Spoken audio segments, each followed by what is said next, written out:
तो साथियों, महामहिम उप राष्ट्रपति जी जगदीप धनखड़ का जो है कुछ हम बयान लेकर के आए हैं और राज्यपाल महामहिम उपराष्ट्रपति जगदीप धनखड़ के विचारों से हम भी पूर्णतः सहमत हैं। जो उपराष्ट्रपति ने कह दिया, मैं तो नहीं कह सका क्योंकि हमने पिछली वीडियो एक बनाई थी जस्टिस यशवंत वर्मा के सिलसिले में। हमने कुछ ऐसा नहीं कहा था, लेकिन जब उपराष्ट्रपति ने यह मुद्दा उठा दिया और ये देश में आम आदमी का ये मुद्दा है, जो राष्ट्रपति जी उपराष्ट्रपति जी ने यह मुद्दा उठाया है कि दिल्ली में नोटों के बंडल मिले, आग लगी और इस पर एफआईआर क्यों नहीं हुई। और इसमें 3 जजों की बेंच जो है उसको इंक्वायरी कर रही, जबकि ये काम जजों का नहीं है, न्यायपालिका का है। तो न्यायपालिका से जज लोग क्यों इसको इंक्वायरी कर रहे हैं? क्यों समिति बनाई गई है इसकी जांच करने के लिए? हो सकता है ये मामला अभी और उठे, क्योंकि अब ये उठना भी चाहिए। जिस तरह वक्फ बोर्ड के अधिकार असीमित है, उसी तरह से न्यायाधीशों के भी अधिकार जो है असीमित है। इनको भी सीमाओं में बांधना चाहिए। यानी दूसरे के यहाँ नोट मिले तो वो गिरफ्तार हो, उस पर कानून हो, कानून शिकंजा हो। इन पर जब पकड़ा जाए तो इनको भी सुप्रीम कोर्ट से लगा करके वहाँ प्रयागराज की इलाहाबाद हाई कोर्ट में जो है उनको वहाँ के जजों ने जो है शपथ भी दिला दी, वहाँ भी बाबेला मचा। तो ये आग शायद शांति नहीं होगी, क्योंकि चिंगारी देश के कोने कोने में पहुंच चुकी है। और सुप्रीम कोर्ट ने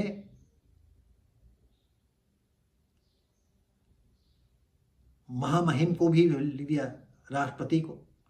धनखड़ जी कहते हैं कि राष्ट्रपति का पद सर्वोच्च पद है और उसको कहते हैं कि ये जो है हमने कानून बना दिया है और इस पर 3 महीने के अंदर कुछ इधर उधर हो तो आप बात करें, नहीं तो आप अपने आप ही कानून का जामा पहन जाएगा।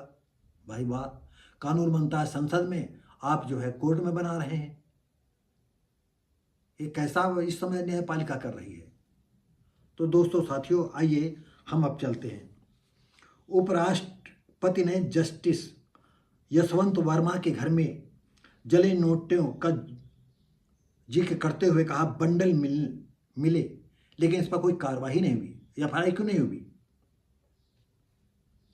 14 मार्च की रात को नई दिल्ली में एक न्यायाधीश यानी यशवंत वर्मा के घर निवास पर घटना हुई।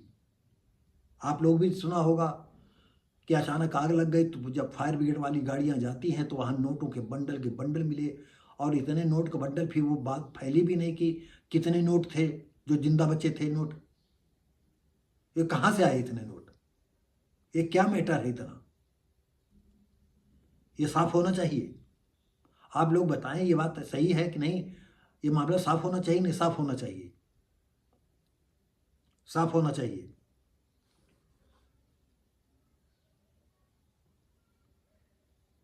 सात दिनों तक किसी को इस बारे में पता ही नहीं चला। 21 मार्च को मीडिया में ये खबर आने के बाद हर कोई स्तब्ध था। जब मीडिया में खबर आई तो देश की जनता स्तब्ध थी। हमेशा सर्वोच्च सम्मान के साथ देखी जाने वाली संस्था कटघरे में खड़ी थी।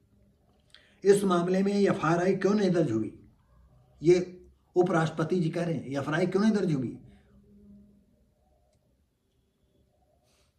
देश में किसी पर भी एफआईआर हो सकती है, तो आप पर क्यों नहीं? लेकिन बात जज की है तो विशेष अनुमति की जरूरत पड़ती है। कहा जांच 3 जजों की समिति कर रही है, जबकि यह कार्यपालिका का है, न्यायपालिका का नहीं है। क्या यह समिति संविधान से तहत चलता है? क्या यह समिति संविधान तहत चलती कि संविधान से अलग चलती है? राज्यपाल के प्रशिक्षुओं के समूह को संबोधित करते हुए उपराष्ट्रपति ने ये याद दिलाया कि भारत के राष्ट्रपति पद बहुत ऊंचा है, यानी राष्ट्रपति जी का पद जो है सर्वोच्च पद है, लेकिन न्यायपालिका राष्ट्रपति को आदेश दे रही है। वो किस आधार पर दे रही है? एक ऐसा मामला जो पूरी दुनिया के सामने न्यायाधीश का मामला छाया हुआ है, और जब तक ये मामला सुलझेगा नहीं सही, अब ऐसा अगर सर्वोच्च न्यायालय ये सोचता है कि नहीं सब ये मूर्ख लोग रहते हैं देश में, तो उसे ये बात अपने दिमाग से हटा देनी चाहिए और तत्काल ही इस पर रिपोर्ट दर्ज करानी चाहिए और न्यायपालिका को कार्यपालिका को अपने काम करना चाहिए, करने देना चाहिए।